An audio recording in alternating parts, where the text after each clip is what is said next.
오늘 본문은 여러분들이 잘 아는 이 야베스라는 한 인물이 그 태생이 참 불행하고 어려운 환경 속에서 자랐지만 하나님이 그의 인생을 복을 줘서 지경이 넓혀지고 또 존귀한 자라 칭함을 받는 인생이 되었다 하는 내용입니다. 이런 걸 볼 때마다 우리는 야베스 같은 존재가 누굴까라는 생각을 해봅니다. 우리 인생도 이 골치 아픈 일들이 많죠. 아마 야베스 인생은 참 어렵고 힘든 일들이 많았을 것 같아요. 그러니까 오죽하면 이름도 야베스였겠습니까? 성경에 보면은요, 나를 더 이상 나옴이라 부르지 말고 나를 마라라 불러라. 자기 이름이 뭘 말하는 거야? 자기 존재와 자기의 인생을 상징하는 표현이라면 이 야베스라는 이름은 단순히 이름이 아니라 그가 얼마나 골치 아픈 인생을 살았는가. 그의 마음은 힘들고 늘 우울할 수밖에 없었다라는 거예요. 여러분들 중에도 그런 사람이 있죠. 나는 인생은 왜 이렇게 어렵고 힘든 일들이 많을까? 왜 그럴까요? 그를 한 뇌과학자가 이렇게 설명하는 걸 본 적이 있어요. 앤드류 후버만이라는 스탠퍼드 대학교에서 30년 동안 뇌신경을 연구한 과학자가 인간의 뇌에서 연구를 하면서 자신이 얻은 결론을 한 대담에서 이렇게 얘기하는 걸 본 적이 있습니다. 그는 이렇게 말하는 거예요. 우리 인간의 뇌는 생각보다 한계점이 있다는 거예요. 그 사람은 뇌를 연구하면서 주로 뭘 연구했느냐? 그 뇌가 삶 속에서 어떤 영향을 미치는가. 예를 들면 내가 어떤 일을 할 때 이 뇌는 어떻게 반응하는가, 혹은 내가 어떤 중독에 빠졌을 때 이 뇌는 어떻게 반응하는가, 또 내 인생 가운데 어떤 위기가 왔을 때 뇌는 이 문제를 어떻게 해결하는가에 포커스를 주면서 연구를 해보니까 모든 뇌들은 한계가 있더라는 거예요. 용량이 한계가 있더라는 거예요. 그리고 결국은 뭐예요? 우리 인생에 나는 왜 이렇게 힘든가 하는 거는 내 인생에 힘든 일이 많아서 그런 게 아니라 뭐가 부족하기 때문이라는 거예요? 우리 뇌의 능력이 부족하기 때문이라는 거예요. 마치 뭐와 같다고 할까요? 여러분, 전에 제가 스마트폰을 바꾸기 전에 가지고 있었는데 이 스마트폰을 사진을 좀 찍고 이렇게 하다 보니까는 용량이 꽉 찼나 봐요. 그러다 보니까 어떨 땐 전화가 안 되는 거예요. 난 처음에 전화기가 고장이 나서 그런 줄 알았어요. 그래서 가져갔더니 이거는 고장이 난 건 아니고 지금 너무 자료가 많이 들어가서 이게 프로그램이 제대로 돌아가지 못해서 그런 거니까 한번 지우고 리셋을 시키시죠 그러더라고요. 그래서 정말로 리셋을 시켰더니 초기화를 했더니 이제 전화기가 잘 되는 거예요. 왜 그런 거예요? 용량이 딸렸기 때문에 그런 거예요. 또 쓰다 보니까 어떻게 또 용량이 꽉 찬 거예요. 어쩔 수 없이 전화기를 좀 사양이 높은 걸로 바꿔서 썼더니 문제가 없다라는 거예요. 그러니까 우리 뇌가 그렇다는 거예요. 이 앤드류 후버만은 뭐냐면 왜 우리가 인생이, 그러니까 참 우리나라 말이 참 대단한 거예요. 골치 아프다는 게 뭐예요? 우리 골이 해결할 수 없는 용량의 인생을 경험한다는 거예요. 그러니까 결국은 뭐예요? 우리가 왜 이렇게 인생이 고달프고 피곤하고 힘드냐? 우리 인생에 문제가 많은 게 아니라 우리 뇌가 그 문제를 해결할 용량이 안 되기 때문이라는 거예요. 옆 사람 보이세요? 당신이 골치 아프게 사는 이유는 당신 뇌가 용량이 딸려서 그렇습니다. 그러니까 이 후보만은 그 얘기를 하는 거예요. 뭐냐면 자기가 인간의 뇌를 연구해 봤더니 왜 힘드냐? 뇌 용량이 그거밖에 안 된다는 거예요. 근데 정작 우리 삶은 더 복잡하다는 거예요. 왜 그런가? 요즘 이제 그런 부분을 생물학자는 뭐라면 우리 인간의 뇌는 원래 이 원시 시대를 살기에 맞게 만들어져 있대요. 주님이 처음 만드실 때 어떻게 만드셨어요? 문명을 만들라고 하신 적 없어요. 스마트폰 쓰라고 한 적 없어요.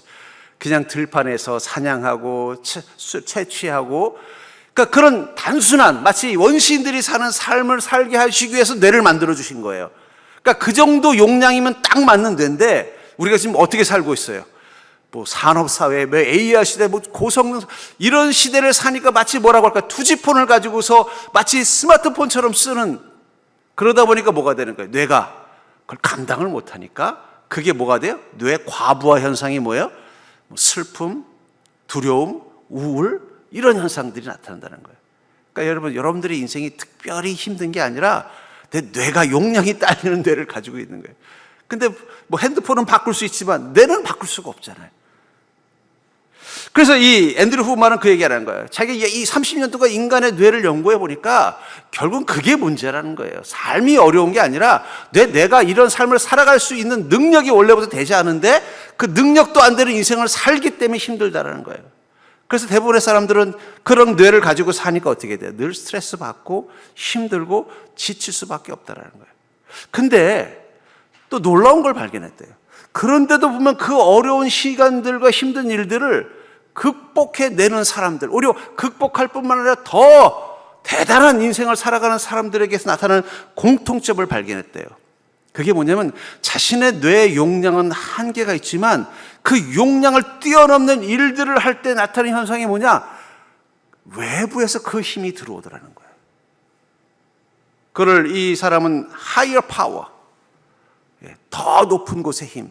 그러면서 이렇게 말해요. 저는 그것을 하나님이라고 믿습니다. 그러니까 뇌과학자가 한 얘기예요. 신학자나 목회자가 얘기한 게 아니라 30년간 스탠포드대에서 인간의 뇌는 어떤 것인가를 연구한 그 사람이 뭐라고 고백하냐면, 인간의 뇌는 원래 자체가 지금 이 시대를 살아갈 만한 그런 능력이 안 되는, 원시사회나 살면 딱 맞는 종류의 용량인데, 이 복잡한 사회를 살다 보니까 그게 주는 과부하로 인해서 우울함도 빠지고 낙심도 빠지고 또 여러 가지 부작용이 나타나는데, 그럼에도 불구하고 이 문제를 해결하면서 나갈 뿐만 아니라 오히려 더 능력 있는 사람처럼 살아갈 때 나타나는 현상이 뭐냐면, 그 뇌의 원래 기능이 아니라 바깥에서부터 그 능력이 들어오는 걸 경험하더라는 거예요. 그게 무엇인지를 과학적으로 증명하라고 하면 아직도 증명할 수는 없대요, 자기들도. 하지만 그 현상을 보면서 자기 마음에 깨달은 게 뭐냐면, 이것은 higher power, 인간보다 더 위대하고 지대한 그 어떤 존재가 그에게 그 뇌를 통해 힘을 주시기 때문에 가능한 것이구나. 그러면서 그분이 이렇게 말을 하는 거예요, 마지막에. 그래서 저는 매일 자기 전에 기도합니다. 자다가도, 졸려서 자다가도 깨어서 또 기도한다는 거예요. 그러니까 그 기도하는 이유가 단순히 신앙심만이 아니라 자신의 뇌가 자기의 힘으로는 다 감당할 수 없는 이 인생의 문제를 감당하기 위해서는 반드시 그 외부의 그 강력한 절대적인 힘이 필요한데, 나는 그것이 하나님이라고 믿기 때문에 그 하이어 파워 앞에 무릎 꿇고 기도한다는 거예요. 그러니까 여러분들의 인생이 골치 아픈 건 내 인생만 야베스 같아서 그런 게 아니라 여러분들의 능력이 그거밖에 안 되는 존재로 이미 만들어져 있기 때문이에요. 하지만 하나님은 그 속에서 우리를 어떻게 하는 거예요? 감당할 수 있도록 하이어 파워가 돼서 우리 인생 가운데 부어주시는 은혜가 있다는 거예요. 오늘 본문의 야베스가 그걸 고백하는 거예요. 나는 태어날 때부터 슬픔이라는 이름을 가지고 살았던, 인생의 문제와 아픔을 감당할 수 없는 연약한 존재로 태어났습니다. 하지만 나는 내 인생에 하나님을 만났습니다. 그분에게 기도했습니다. 주님, 내게 복을 주시려거든 내가 이 감당할 수 있도록 내 능력의 지경을 넓혀 주시옵소서. 그랬더니 하나님이 그것을 허락하셨습니다. 그리고 나는 존귀한 자가 되었습니다. 그러니까 여러분, 야베스의 인생은 어떤 특별한 인생의 아픔을 겪는 자가 아니라 우리가 다 야베스예요. 우리가 우리 인생의 문제를 감당할 능력 자체가 이미, 우리는 뇌를 가지고서 우리 인생을 사는 거잖아요. 생각하고 판단하는 모든 CPU의 기능을 뇌가 하는 거니까, 메모리와.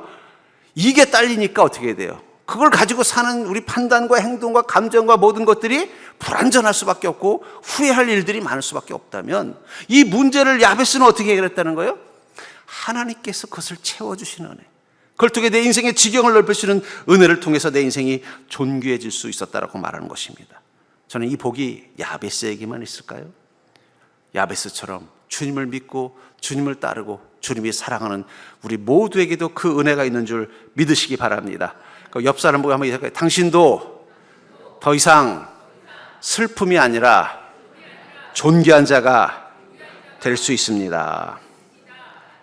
저는 오늘 야베스가 자신의 그 한계를 뛰어넘어서 그 절대자이신 하나님의 은혜로 자기 인생의 지경을 넓혀 존귀한 자가 됐던 이 사건을 통해서, 야베스가 하나님의 은혜를 통해 슬픔 많은 존재로 존귀한 인생을 살게 된 그 비결이 무엇인지를 여러분들도 깨닫고, 야베스처럼 내가 하나님께 복을 구하였더니 주께서 그것을 허락하셔서 내 인생을 존귀한 자로 살게 하셨습니다라고 고백할 수 있는 믿음 되기를 주의 이름으로 축복합니다. 그렇다면 우리가 어떤 믿음으로 살아야 이것이 가능할까요? 첫 번째는 바로 하나님의 존귀한 자로 살라는 거예요. 우리가 하나님의 존귀한 자로 살아야 우리는 야베스에서 벗어날 수 있다고 말하고 있습니다. 9절을 볼까요? 야베스는 그의 형제보다 귀중한 자라. 그의 어머니가 이름하여 이르되 야베스라 하였으니 이는 내가 수고로이 낳았다 함이었더라. 야베스는 뭐라고요? 어머니가 뭐라고 말해요? 야베스란 말이 슬픔, 고통이라는 뜻이에요. 쉽게 말하면 뭐예요? 내가 얘 낳아서 너무 힘들었어. 요즘 우리 젊은 엄마 아빠들이 아기 낳으면 아기 이름이 뭐냐고 물으면요, 다 이름들이 다 이뻐요. 하나님의 은혜, 또 주님께서 주시는 특별한 사랑, 이런 표현들을 쓸 때마다 요즘 사람들은 얼마나 행복합니까? 근데 이 야베스는 뭐라고 말하고 있는 거예요? 슬픔. 아마 어쩌면 그건 단순히 이름만 그랬던 게 아닐 거예요. 그 엄마는 또 그의 주변은 뭐라, 야, 네가 태어나가지고, 야, 너희 집 어려웠어. 너만 없었으면 내가 이렇게 잘 힘들지 않았을 텐데. 아마 이런 마음을 들면 스스로도 자기를 누구라고 생각했을까요? 야베스라고 생각하며 살았을 거예요. 그런데 어느 날 갑자기 하나님이 이렇게 말씀하시는 거예요. 아니야, 너는 존귀한 자야. 넌 야베스가 아니야. 히브리어로 가바드, 존귀한 자야. 아마 주님은 다른 사람들은 야, 야베스, 야, 너 슬픔, 너 피곤한 인생, 고달픈 인생라고 부르는데 주님을 만날 때마다 주님 뭐라고 불렀어요? 야, 카바드, 나의 존귀한 자. 베드로전서 2장 9절부터 10절에 보면 이런 말씀이 있습니다. 그러나 너희는 택하신 족속이요 왕같은 제사장들이요 거룩한 나라요 그의 소유가 된 백성이니 이는 너희를 어두운 데서 불러내어 그의 기이약한 빛에 들어가게 하신 이 아름다운 덕을 선포하게 하려 하심이라. 너희가 전에는 백성이 아니더니 이제는 하나님의 백성이요 전에는 긍휼을 얻지 못하였더니 이제는 긍휼을 얻은 자니. 주님 우리를 누구라고 말씀하고 있어요? 택하신 족속이요 왕같은 제사장이라고 말하고 있다는 거예요. 너의 인생은 내가 어두운 데서 불러낸 빛 가운데 있는 인생이며 너의 삶은 다른 사람들 어떻게 해요? 아름다운 덕을 선포하며 하나님의 긍휼을 얻은 하나님의 백성으로 살게 됐다라고 말하고 있다는 것입니다. 아까도 말한 것처럼 여러분 우울증은 어쩌면 우리 마음의 감기와 같은 것입니다. 이 우울증이 오는 이유가 뭐예요? 아까도 말한 것처럼 내 능력의 한계를 경험했을 때라는 거예요. 뇌가 용량이 딸리면 나타나는 현상 중에 하나가 뭐예요? 불안과 우울입니다. 그러니까 불안과 우울은 뇌가 용량이 딸리는 거랑 똑같은 거예요. 마치 스마트폰이 잘 되다가 갑자기 버벅대면 뭐예요? 용량 딸려서 그러냐 하는 것처럼 내 뇌가 불안과 우울이 오는 이유는 뭐예요? 감당이 안 된다는 거예요. 근데 이 우울이 오면요 부정성이 올라가요. 생각이 자꾸 부정적이 된다는 그걸 이제 확증 편향이라고 합니다. 편식을 하는 거예요. 생각도 편식을 합니다. 이런 음식도 편식이 있지만 생각도 편식이 있어요. 우울감이 올라오면 자꾸 부정적인 생각을 하게 되는 거예요. 그리고 부정적인 생각을 하니까 또 어떻게 돼요? 뇌는 또 그 생각을 듣고 또 우울 모드가 되는 거예요. 더 심각한 우울 모드가 되는 거예요. 또 심각한 우울 모드가 되면 더 부정적인 생각이 돼요. 그 악순환이 되다 보면 결국 어떻게 돼요? 그 우울 증세가 우울증이 되고 우울증이 결국 뭐예요? 자기를 파괴시키는 어떤 자살이나 어떤 행동을 하게 만드는 극단까지 가는 악순환이 일어난다는 거예요. 근데 그것을 극복하는 방법은 뭐예요? 그것은 반대로 하는 것입니다. 반대로. 건강의 비결은 거꾸로 하면 되는 거예요. 그렇죠? 너무 많이 먹어서 몸이 해로우면 어떻게 해요? 좀 굶으면 되는 거예요. 탄수화물을 너무 많이 먹어서 좀 몸에 해로우면 뭐 돼요? 그러면 이제 야채를 많이 먹으면 되는 거예요. 거꾸로 하면 몸도 회복이 되는 것처럼 마음도 거꾸로 하면 회복이 됩니다. 그러려면 무엇을 하면 돼요? 우울한 것이 아니라 기뻐할 수 있는 일들을 하는 게 필요해요. 이 야베스는 사람들의 시선 속에서 뭘 느꼈어요? 늘 자기를 피곤한 인생, 슬픈 인생, 야베스 같은 인생이라는 시선. 오죽하면 엄마도 그렇게 말했으면 남들은 더 했겠죠. 그렇죠? 그래도 가장 나를 긍정적으로 봐주는 존재가 누구예요? 부모입니다. 아마 엄마라고 말한 걸 보니까 아버지가 아마 야베스가 태어나면서 돌아가셨던지 뭔가 안 좋은 아픈 사연이 있었을 것 같아요. 보통은 이름을 아버지가 짓는데 엄마가 야베스라고 지은 거 봐서는 참 사연이 있는 거예요. 엄마도 그 이름을 지을 정도라면 주변의 사람들은 어땠을까요? 더 그를 부정적인 시선으로 바라봐. 아유, 쟤 태어나가지고 걔 엄마 고생했대잖아. 야, 쟤 뭐 했으냐? 그러다 보면 점점 더 어떻게 돼? 우울해지고 부정적인 존재가 되는 거예요. 근데 그걸 깨고 나갈 수 있었던 방법은 뭐라는 거예요? 하나님의 시선 속에 자기를 본 거예요. 하나님은 뭐라고 말씀하셨다는 거예요? 카바드. 야, 넌 존귀한 자야. 너는 왕같은 제사장이요. 너는 택하신 나의 족속이며 나의 긍휼을 입은 나의 백성이라는 거예요. 어쩌면 우리가 이 마음의 부정성으로부터 벗어나기 위해서 가장 중요한 건 내가 누구의 시선 속에서 나를 보느냐가 중요한 거예요. 보면 이 연예인들 중에 보면은 어떤 유리 멘탈과 또 뭐 강한 강철 멘탈 이렇게 구분하는 걸 본 적이 있어요. 그래서 유리 멘탈인 사람과 강철 멘탈인 사람의 차이가 뭘까 봤더니 유리 멘탈인 사람은 뇌가 좀 약하고 강철 멘탈인 사람은 뇌가 강한 게 아니라 이 편향성이에요. 유리 멘탈인 사람들의 특징이 뭐냐? 악플을 열심히 봐요. 악플 보면서 스트레스 받고 그 악플 보면서 또 우울해하고 악플 보면서 또 괴로워하는 거예요. 근데 제가 보니까 좀 약간 강철 멘탈이라는 연예인들은 보면은 자기는 악플 안 본대요. 선플만 본대요. 저는 그게 지혜라고 생각해요. 여러분들의 뇌는 그렇게 강하지 않아요. 강하지 않은데 자꾸 부정적인 걸 보면 어떻게 돼요? 그럼 더 심각해지는 거예요. 그러니까 여러분들이 혹시 감기처럼 지금 마음에 이 슬픔이 왔다면, 우울증이 왔다면, 지금 여러분들이 해야 되는 가장 중요한 건 야베스라고 나를 바라보는 시선이 아니라 카바드, 존귀한 자라고 바라보는 시선 속에 자기를 노출하는 게 중요하다는 거예요. 그러니까 유리 멘탈, 강철 멘탈이 따로 존재하는 게 아니라 유리 멘탈은 습성인 거예요. 뭐예요? 자꾸 자기를 부정적으로 생각하는 것에 자기를 노출시키는 거예요. 악플 보면서 괴로워하고 자기를 별로 좋아하지 않는 사람들 속에서 괴로워하면서 자꾸 자기를 스스로 학대하는 거죠. 반대로 강철 멘탈인 사람들의 특징은 뭐예요? 선풀 보고 자기 좋아하는 사람들 속에서 보고 자기를 축복하는 사람들 속에 있는 거예요. 그러니까 여러분들 혹시 여러분들의 마음 가운데 자꾸 우울증이 오면 절대 해서는 안 되는 세 가지가 있습니다. 첫째, 뉴스를 보지 마십시오. 뉴스를 보고 우울해지지 않은 적은 없습니다. 두 번째, 슬픈 음악을 듣지 마세요. 세 번째, 부정적인 만남을 갖지 마세요. 부정적인 사람하고 가까이 하지 마세요. 그러고 나면 또 어떻게 돼요? 더 우울해지는 거예요. 더 부정적인 생각이 나를 지배하면 더 힘들어지는 거예요. 그럼 어떻게 될까요? 반대로 하십시오. 뉴스 보실 시간에 성경을 보십시오. 성경 보고 우울해진 적은 없어요. 이상하게 종말론을 봐도 우울하지 않아요. 왜냐하면 종말론을 봐도 뭘 봐요? 요한계시록을 봐도 하나님이 나를 사랑하시는구나 하는 게 보이는 거예요. 두 번째는요, 찬양을 사모하십시오.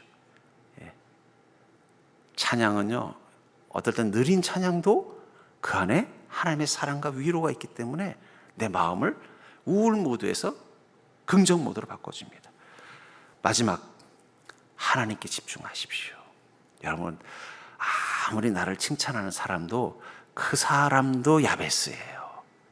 얼마나 칭찬을 해줄 수 있겠어요? 야베스끼리 모였는데 어떻게 서로에게 위로를 받겠어요? 하나님 앞에 서십시오. 하나님이 나를 카바드라고 불러주시는 그 주님 앞에 서는 습관을 가지고 있어요. 절대로 해볼까요? 우울할 때 해서는 안 되는 세 가지 뭐라 그랬죠? 첫 번째, 뉴스 보지 마세요. 요즘 같은 데 뉴스 보면 더 우울해져. 두 번째는요, 슬픈 음악 같은 거 듣지 마세요. 세 번째, 부정적인 사람하고 어울리지 마세요. 그러면 뭘 해야 돼요? 세 가지? 성경을 읽으십시오. 뉴스 보고 싶을 때 성경 보세요. 이제 거실에서 뉴스 들 시간에 성경책을 잘 읽으세요. 두 번째, 찬양을 들으십시오. 마지막은 뭐예요? 하나님께 집중하세요. 그럼 주님 볼 때마다 어휴, 나의 카바드, 나의 존귀한 자, 나를 찾았니? 나 불렀니? 그럼 그 순간부터 뭐가 돼요? 마음에 힘이 생기는 거예요. 제가 고등학교 고3 때 많이 힘들었던 상황을 겪었어요. 근데 그때 제가 그 힘든 시간을 잘 견딘 비결이 뭐냐? 학교에서 공부 끝나고 집에 안 가고 저희 집과 학교 사이에 제가 다니던 교회가 있었어요. 근데 그 교회 지하 기도실은 늘 열려 있었습니다. 그러면 야간 자율학습하고 거기 가서 앉아 있다 오는 거예요. 깜깜한 지하지만 앉아 있으면 꼭 옆에 하나님이 안 보이지만 앉아서 야, 왔냐? 이러시는 것 같은 거예요. 그냥 앉아만 있어도 마음이 하루 종일 공부에 대한 스트레스, 또 성적에 대한 스트레스, 또 학교에서 내가 평가받는 것에 대한 스트레스, 이런 것이 내 마음을 막 지치고 힘들게 만들었는데 거기 잠깐 앉아 가는 것만 가지고도 내가 무슨 피드백을 느꼈어요? 하나님의 시선을 느낀 거예요. 그 힘으로 버텼어요. 그 힘으로. 그러니까 전 지금도 내 마음이 우울하면요, 혼자 이렇게 본당에 앉아 있습니다. 혹시 본당에 제가 앉아 있는 모습 보면 목사님 요즘 힘드신가 보다. 그러면 하나님의 시선이 느껴지는 거예요. 어떨 때는 사람들의 눈에서 다 나를 야베스로 보는 눈빛이 보일 때가 있어요. 그럼 지쳐요. 차라리 하나님 앞에 오십시오. 하나님 바라보는데 하나님은 한 번도 나를 야베스라고 본 적이 없어요. 카바드, 내 존귀한 자. 그게 바로 뭐라는 거예요? 그 야베스를 벗어나는 첫 번째 출발이라는 것입니다. 두 번째로, 야베스가 하나님의 은혜를 통해서 슬픔이 많은 존재에서 존귀한 인생을 살게 된 비결은 바로 하나님이 주시는 복을 사모해야 된다는 거예요.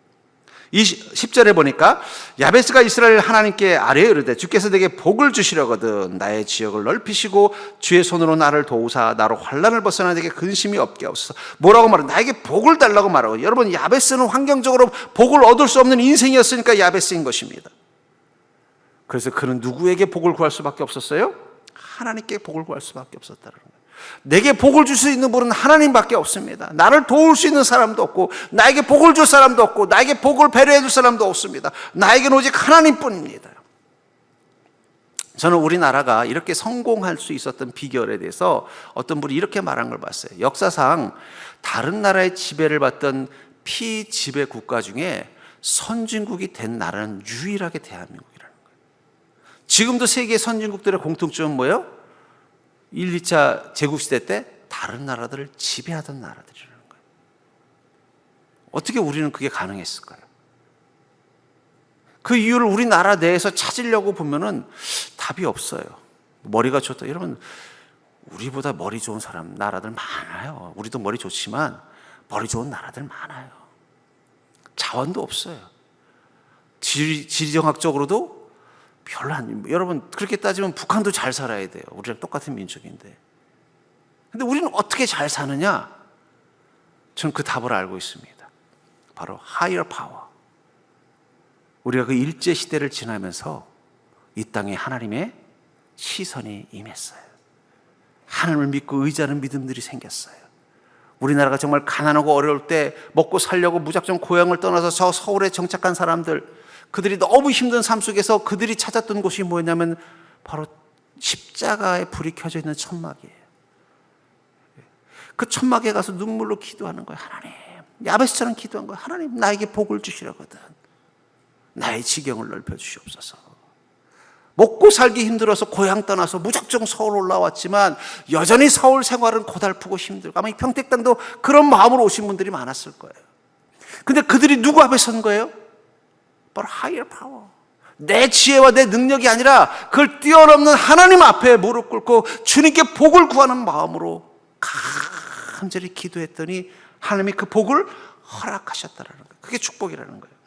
이사야 61장 1절부터 3절에 보면 주 여호와의 영이 내게 내리셨으니 이는 여호와께서 내게 기름을 부으사 가난한 자에게 아름다운 소식을 전하게 하려 하심이라. 나를 보내사 마음이 상한 자를 고치며 포로된 자에게 자유를, 갇힌 자에게 노임을 선포하며 여호와의 은혜의 해와 우리 하나님의 보복의 날을 선포하여 모든 슬픈 자를 위로하되 무릇 시온에서 슬퍼하는 자에게 화관을 주어 그 죄를 대신하여 기쁨의 기름으로 그 슬픔을 대신하며 찬송의 옷으로 그 근심을 대신하시고 그들이 의의 나무 곧 여호와께 심으신 그 영광을 나타낼 자라 일컬음을 받게 하려 하심이라. 성령님이 나에게 임하는 그 순간 우리 삶이 어떻게 바뀐다고 말해서 내게 기름 부어준다는 것, 어떤 기름을 붓는다는 것은 우리를 깨끗게 한다는 것도 있고 하나님 우리를 인정하신다는 뜻도 있고 하나님 우리에게 시켜주시는 명령과 사명이 있다는 것입니다. 그러니까 우리 예수 그리스도는 성령의 기름 부음 받은 자들이에요. 성령의 기름이 부어지는 순간 우리는 뭐가 된다고 말하고 있어요? 가난한 자에게 아름다운 소식을 전하는 자라는 거예요. 여러분들, 남들에게 밥을 사주려면 내 지갑에 돈이 있어야 사주는 거예요. 그렇죠? 내가 오랜만에 친구를 만나서 너무 반가워서 야 밥 먹자 그랬더니 아예 미안해, 야 나 밥 먹어야 되는데 돈이 없다. 내가 사줄게 하려면 뭐부터 생각해야 돼? 머릿속으로 내 지갑에 돈이 있나. 여러분, 하나님이 우리에게 주시는 복은요, 절대로 하나님이 우리에게 주시는 복은 2인분이다. 언제나 2인분을 주십니다. 왜? 오랜만에 친척이 와서 인사드리면 돈 주면서 뭐라 그래요? 야 이거 가져가서 동생이랑 맛있는 거 사 먹어 그러잖아요. 그러면 어떻게 해야 돼요? 혼자 입마에 붙게 됐다가는 큰일 납니다. 왜냐면 1인분을 준 게 아니라 2인분을 준 거예요. 그럼 어떻게 해야 돼요? 동생 데려가서 자기는 1,000원짜리 먹고 동생은 100원짜리 사주더라도 어떻게 해야 돼요? 동생 걸 꼭 사줘야 되는 거예요. 안 그럼 나중에 어떻게 해야 돼요? 그 어른한테 혼나는 거예요. 야, 너 동생도 같이 줬는데 너 동생은 안 사줬다며? 그럼 그 다음엔 안 주는 거예요. 하나님이 우리에게 주시는 복은요, 한 번도 1인분인 적이 없습니다. 최소한 2인분이에요. 그래서 뭐라고 말씀하시는 거예요? 내가 너에게 기름을 부어는 복을 내렸을 때 그것을 통해 너희가 가난한 자에게 아름다운 소식을 전할 수 있는 복을 준다는 거예요. 그 얘기는 뭐예요? 내가 가난한 자에게 복을 줄 수 있는 자가 되는 존재가 된다는 얘기는 내가 그 가난으로부터 벗어난 자가 되게 해준다는 거예요. 포로된 자에게 자유를, 갇힌 자에게 노임을 선포하는 자로 만들어 주신다는 거예요. 나를 화관이 아니라 기쁨의 기름으로, 슬픔 대신에 아니라 찬송의 옷으로 근심을 대신하게 하신다는 것은 내가 먼저 슬픔을 기쁨으로 바꾸고 근심을 찬송으로 바꾸게 하시면서 또 누군가의 슬픔을 기쁨으로 누군가의 근심을 찬송으로 바꿀 수 있는 자로 만들어 준다는 거예요. 그러니까 여러분, 하나님의 복은 2인분이라는 사실을 기억하시기 바랍니다. 옆 사람 보고 인사할까요? 하나님이 주신 복, 동생권 어떻게 하셨습니까? 그러니까 여러분, 우린 주님 주시는 복을 사모해야 되는 이유가 뭐냐? 우리는 세상에서 얻는 복은 1인분이에요.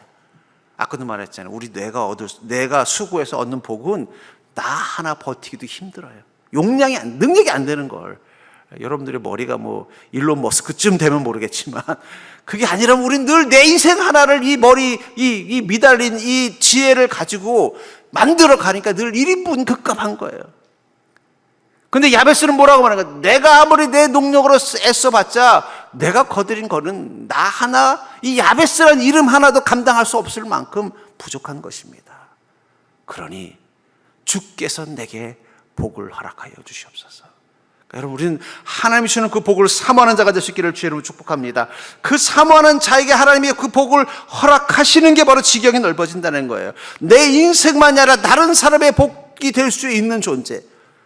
이미 주님이 여러분들에게 복을 주실 때는 여러분들 혼자만이 아니라 누군가에게도 나눠줄 수 있는 넉넉한 복을 주셨다는 사실을 믿으시기 바랍니다. 그래서 그걸 가지고 나가서 어떻게 지경을 넓히는 거예요. 지경이라는 건 영향력을 말하는 것입니다. 그러니까 여러분, 하나님이 주는 복은 혼자 먹고도 남게 해주셨다는 거예요. 오병의 기적도 어떻게 일어났어요? 넘치게 만들어 12광주 만들어. 근데 중요한 게 있어요. 그 복을 받을 때마다 어떻게 해요? 1인분은 내가 먹고 1인분은 누굴 주겠다고 해야 이 복이 지속이 되는 거지. 또 쟤 봤더니 저 조카에 쟤 줬더니 맨날 지만 가지고 동생은 한 번도 안 주더라. 그러면 그 다음에 만나면 용돈을 줄까요, 안 줄까요? 주더라도 어떻게 되겠어요? 아마 그 형한테 안 주고 동생 주면서 야, 이 형이랑 맛있는 거 먹어 그럴 거예요. 그렇죠? 여러분들, 전 여러분들이 하나님 주시는 그 복을 사모하는 믿음 되기를 주님 축복합니다. 결국은 그게 바로 우리가 야베스를 벗어나는 거예요. 내가 복이 없는 인생. 여러분들 지질이 복이 없다고 생각하면 주님이 주시는 그 복 앞에 섭시다. 주님, 내게 복을 주시라거든. 내가 나 하나 만족하는 복이 아니라 내 지경을 넓혀서 다른 사람에게도 나눠줘서 이제는 사람들이 더 이상 나를 야베스, 참 수고로이 살았지만 참 별볼일 없는 인생, 참 고달픈 인생, 참 초라한 인생이 아니라 넌 정말 존귀한 자라는 소리, 그러니까 하나님께만 존귀한 자라는 소리 듣는 게 아니라 사람들에게도 존귀한 자라는 소리를 들을 수 있도록 자가 될 수 있도록 내게 복을 주시옵소서. 여러분, 우리가 좀 통 크게 삽시다.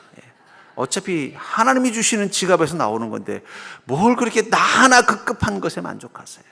하나님 이왕 나에게 복 주시려면, 그 지갑 여시려면 내가 지경 넓혀서 다른 사람들에게 존귀한 자라는 소리 들을 수 있을 만큼의 복을 허락하여 주시옵소서. 전 여러분들 그 복을 사모하는 자가 되기를 주님 축복합니다. 그리고 그 복을 누리고 살다 보면 점점 자기가 누군 게 느껴지는 거예요. 여러분, 밥 사주는 사람한테 욕하는 사람은 없습니다. 어디 가도 밥 사면 그 사람은 칭찬하지. 그렇잖아요. 여러분, 모르시는 걸 보니까 밥을 사준 적이 없나 봐요.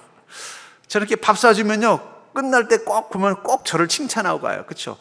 아이고, 아무개씨 때문에, 우리 목사님 때문에 제가 밥 잘 먹었습니다. 목사님 요즘 뭐 목회 잘하고 계신다는 소문. 내가 그런 말도 안 했는데 막 칭찬을 하더라고요. 제가 보니까 밥 얻어 먹으니까 이제 고마워서 뭔가 좀 하는 것 같아요. 그러면 존귀한 자 되는 거예요.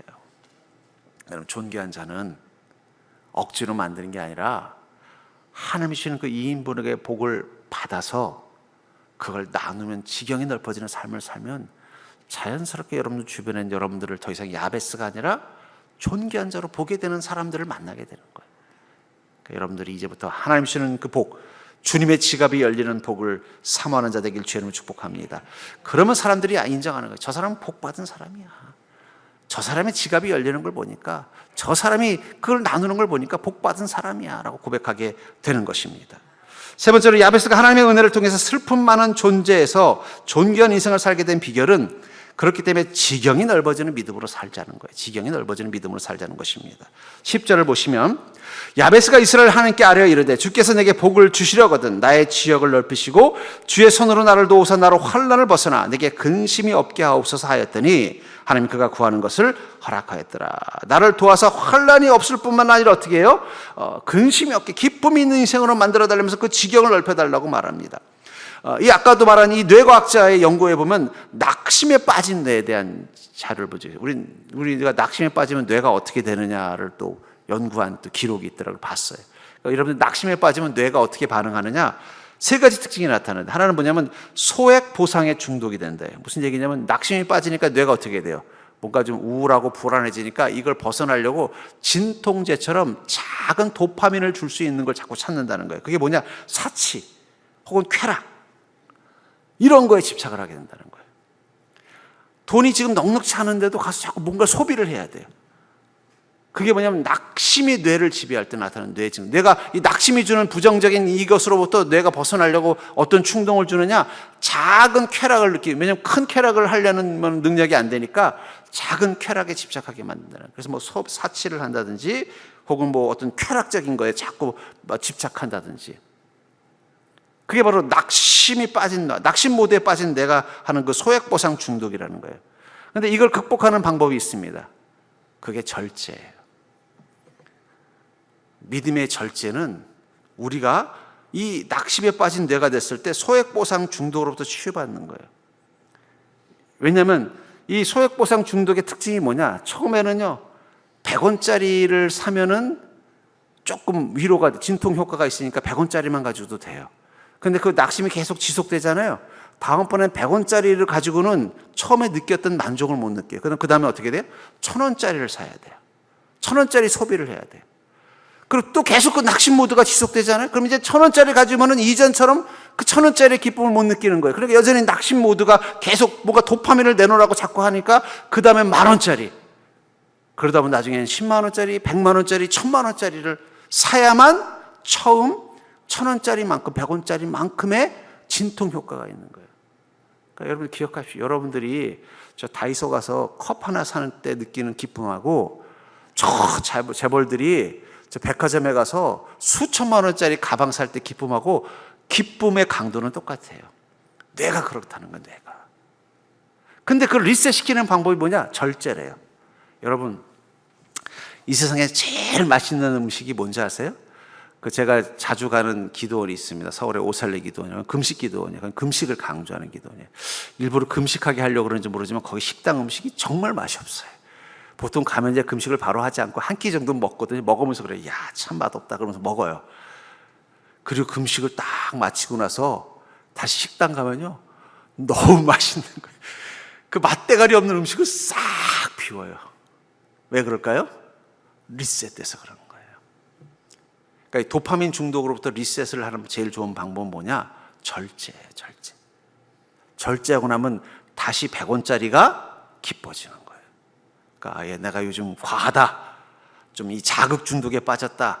그럼 지금 여러분들한테 필요한 가장 중요한 지혜는 뭐냐면 절제하는 거예요. 그러면요, 다시 리셋이 돼서 조그만 거에도 만족을 느끼는 모드로 회복이 됩니다. 낙심 모드가 가지고 있는 특징이에요. 두 번째 특징이 뭐냐? 현실급급입니다. 낙심에 빠지면 뇌가 현실에만 집착한다. 그걸 터널링 효과라고 그래요. 시야가 좁아져요. 지금 문제만 모든 뇌가 올인한다는 거예요. 낙심 모드에 빠지면.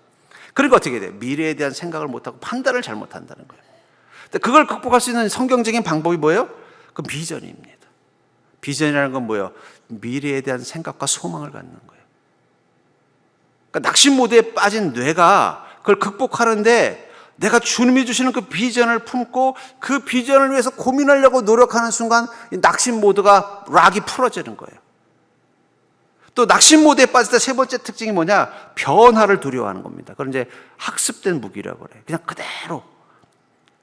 소위 말하는 안전 모드. 컴퓨터도 문제가 생기면 어때요? 안전 모드가 되면 못 쓰는 게 많잖아요. 뇌도 마찬가지라는 거예요. 자꾸 낙심과 실패를 경험하면 안전 모드가 되면 어떻게 해요? 그냥 뭘 하려고 안 하고 그냥 있는 것만 이렇게 하려고 하는 거예요. 그러다 보면 어떻게 돼요? 자기 인생의 시간과 기회를 놓쳐버린다는 거예요. 그걸 극복하는 성경적인 방법이 있습니다. 모험입니다. 여러분, 하나님의 명령은 대부분 모험이에요. 여러분들이 할 수 있는 일을 주님 명령하지 않으세요. 너는 가서 점심 먹어라, 이런 명령은 하지 않아요. 하지만 너는 가서 저 사람에게 밥을 먹여줘라, 이건 명령을 하는, 모험이라는 거예요. 그러니까 믿음으로 순종하는 것은요, 이 학습된 무기력을 깰 수 있는 방법이에요. 왜냐하면 하나님의 명령은 내가 지금 하고 있는 이 일에 안주하지 못하게 만들기 때문에. 여러분, 주님의 명령은요, 한 번도 안주하게 하지 않아요. 뭔가 나를 계속 변화시키고 성장시키라고 명령하시지 그냥 그대로 있어라라고 명령을 저도 목사지만 그런 명령은 별로 들어본 적이 없어요. 오히려 꾸중만 하죠. 너 왜 이러고 있냐? 너 왜 내 명령에 순종하지 않냐? 근데 그 명령 앞에 순종하는, 믿음으로 순종하면 어떻게 되는 거예요?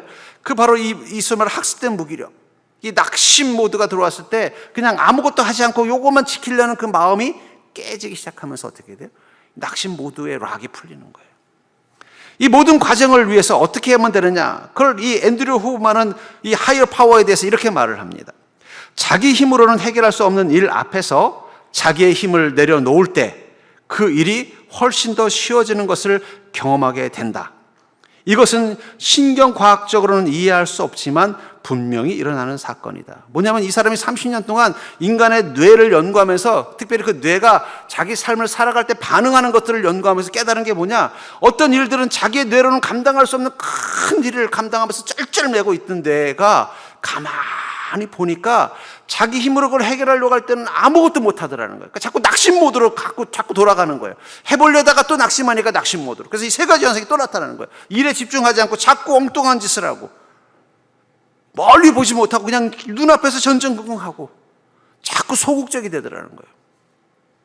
근데 그 힘든, 해결되지 않는 그 문제 앞에 전전긍긍하다가, 야, 이건 내가 할 수 없구나. 나는 연약한 자이구나.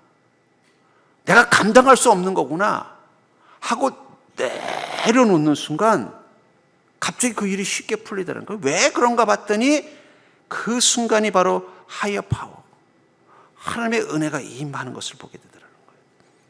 그러니까 여러분들, 우리가 주님의 은혜를 경험하기 위해서 반드시 거쳐야 되는 선제 조건이 있습니다. 그것은 자기를 내려놓는 거예요. 자기를 비우고 자기를 내려놔야 비로소 우리 뇌가 그 보이지 않는 선에 연결되어져 있는 그 하이어 파워, 절대자의 지혜와 절대자의 은혜와 절대자의 능력이 그 뇌를 가동시키는 거예요. 마치 여러분들 요즘은 보니까 저도 엑셀을 쓰고 있는데, 제가 최근에 엑셀을 어떻게 쓰느냐, 보니까 뭐라고 하죠? 큰 데이터 있는 거기서 가져다 쓰는 엑셀을 쓰고 있어요. 그러니까 제 컴퓨터에 저장된 엑셀이 아니라 뭐라고 하는지 이름이 기억이 안 납니다만, 그 파일을 거기다 보관해 놓고 필요하면 불러다 쓰는 걸 쓰는 거예요. 그러니까 뭐 용량 제한 없어요. 물론 조금 비용은 들어가지만, 그리고 어디선지 그 자료를 가지고 제가 꼭 제 컴퓨터를 안 가지고 다녀도 되는 거예요. 가지고 가서 거기 가서면 바로 작업이 되더라고요. 그게 하이어 파워입니다. 제 컴퓨터 안에 있는 것만 가지고 하려고 했으면 한계가 있을 텐데, 그걸 제가 어떻게 한 거예요? 네트워킹을 한 거예요. 그냥. 시스템 자체를 바꾼 거예요. 우리 뇌도 마찬가지라는 거예요.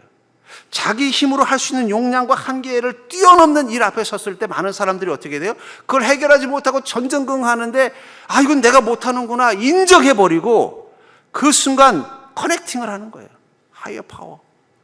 내 신경과학적으로. 그것을 이 앤드류 후브만은 뭐라고 표현하느냐, 이게 바로 성경에서 말하는 원리라는 거예요.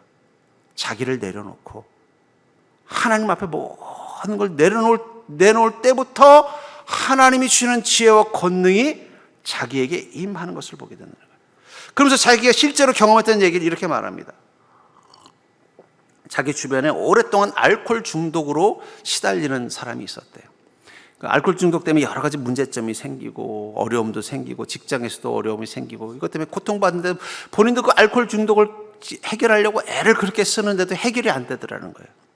그러다 오늘 아내가 그러더라는 거예요. 내가 더 이상 당신하고 못 살겠다. 우리 이혼합시다. 이번에도 당신이 해결을 못하면 우리 이혼합시다. 근데 이 사람은 가정을 사랑하고 아내를 사랑하지만 자기 이 알코올 중독 때문에 해결이 안 되는 거예요. 그러니까 그 사람이 어느 날 자기가 도저히 해결이 안 되니까, 교회를 안 다니는 사람인데 교회 가서 무릎 꿇고 하나님께 통곡을 하면서 기도를 했다. 하나님, 저도 이 알코올 중독 치료하고 싶어서 나름대로 병원에도 가보고 약도 써보고 또 무슨 AA 클럽인가 뭔가도 갔었다고 얘기도 해봤는데도 그때는 잠깐 되는 듯 하다 또 술만 보면 또 이성을 잃어버리고 또 이성을, 이걸 10몇 년째 반복하다 보니까 내 인생도 망가지고 우리 가정도 위기가 왔어요. 제가 할 수가 없어요. 통곡을 하면서 기도를 했대요. 근데 그때부터 변화가 일어나더라는 거예요. 술이 맛이 없어지기 시작하더라는 거예요. 그 예를 들면서 그 얘기를 하는 거예요. 저는 이게 과장이 아니라는 걸 저도 경험한 적이 있습니다. 제가 전에 섬기던 교회에 한 장로님이 계셨는데 그분이 자기가 집사를 받게 된 계기를 이렇게 얘기하더라고요. 자기가 이 교회를 나오고 나서 수년 동안 목사님이 보니까 사람이 성실하고 또 인격적이고 신실하니까 자꾸 집사를 주려고 할 때마다 이분이 가서 거절을 하고 피했대요. 그래서 한 번 한 10년 정도 됐을 때 목사님, 아니 벌써 집사를 받아도 한참 전에 받았어야 됐는데 왜 자꾸 거절하세요? 내가 보니까 그렇다고 해서 뭐 신앙생활 안 하는 것도 아니고 뭐 교회에 대해서 충성하지 않는 것도 아니고 또 목사님을 잘 따르지 않는 것도 아니고 모든 조건이 집사 받기 딱 좋은 조건인데 왜 안 하세요? 그랬더니 그때서야 말했다는 거예요. 아, 목사님 사실은 제가 담배를 못 끊었어요. 내가 담배도 못 끊고 집사를 한다는 게 너무 내가 하나님께 죄 짓는 것 같아서 내가 그 말은 참아 못하고 그냥 목사님께 사실은 그래서 제가 집사를 거절했습니다. 그랬더니 목사님 그러더니 아이고 담배는 천천히 끊으셔도 되니까 내일 제가 임명할 테니까 그리 알고 계세요 하고 가더라는 거예요. 그러니까 이제 이분이 막 걱정이 된 거예요. 내가 그것 때문에 10년 동안 집사 안 받으려고 도망 다녔는데 내일 강제로 임명한다니 주님 나 이거 어떻게 하면 좋습니까? 하고 막 기도를 했대요. 아, 이거 어떻게 하면 좋습니까? 내가 이걸 못 끊어서 지금 10년 동안 도망 다녔는데 이제 목사님이 강제로 시킨다니까 어떻게 하면 좋겠습니까? 하고 막 기도를 했더니 갑자기 담배가 한 대 땡기더래요. 그래서 나가서 담배를 하나 탁 무는데 맛이 없더래요. 그분이 그래요. 그때 제가 담배를 끊었어요. 담배를 못 끊어서 10년 동안 도망 다녔는데 아이고 이거 하나님 내가 이거 도저히 안 되겠습니다. 이거 목사님은 내일 집사 준다 그러고 전 담배도 못 끊고 저거 어떻게 하면 좋습니까? 그랬더니 이상하게 왜냐면 여러분 결국 담배도 끌리는 건 누가 하는 짓이에요? 그 뇌가 하는 짓이에요. 뇌가 하는 짓이에요. 근데 그 뇌를 누가 바꿔버리신 거예요? Higher power. 하나님이 순식간에 바꿔버리더라고요. 저는 그걸 봤습니다. 그분이 그 얘기를 저한테 듣고 그래서 목사님 제가 담배를 끊었어요. 제가 10년 동안 도망 다닐 만큼 꼴초였는데 그게 순식간에 그렇게 되고 저도 놀랐어요. 여러분들 우리를 바꿀 수 있는 건 우리가 아닙니다. 이 야베스로부터 벗어날 수 있는 건 우리가 아무리 애를 써도 안 돼요. 그거는 뇌과학적으로도 증명이 된 사실이라는 거예요. 이 앤드류 후반이 얘기하는 게 그거예요. 그러면서 이렇게 말합니다. 오직 인간만이 인간보다 더 높은 힘에게 자신을 의뢰할 수 있다. 우리는 그 놀라운 힘과 악수할 수는 없지만 그 손의 힘을 느낄 수 있다. 하나님이 어떻게 계신지, 하나님이 어떻게 내 인생 가운데 그 일을 하시는지를 내가 볼 수도 경험할, 증명해낼 수도 없지만 나는 느낀다는 거예요. 목사님이 한 얘기가 아닙니다. 신학자가 한 얘기가 아니에요. 신경과학자, 인간의 모든 현상을 과학적으로 증명해야만 믿는 그 과학자가 30년간 인간의 뇌를 연구하고 내린 결론이 뭐냐면 우리는 안 돼요. 그러나 우리에겐 특별한 능력이 하나 있습니다. 그건 바로 절대자의 힘을 의뢰할 수 있는 마음이라는 거예요. 하나님이 원래부터 우리 뇌에 그걸 심어 놓으신 거예요. 그렇다면 우리가 우리 인생을 바꿀 수 있는 방법은 딱 하나예요. 우리 뇌에 가지고 있는 기능을 써야죠. 어떻게 해요?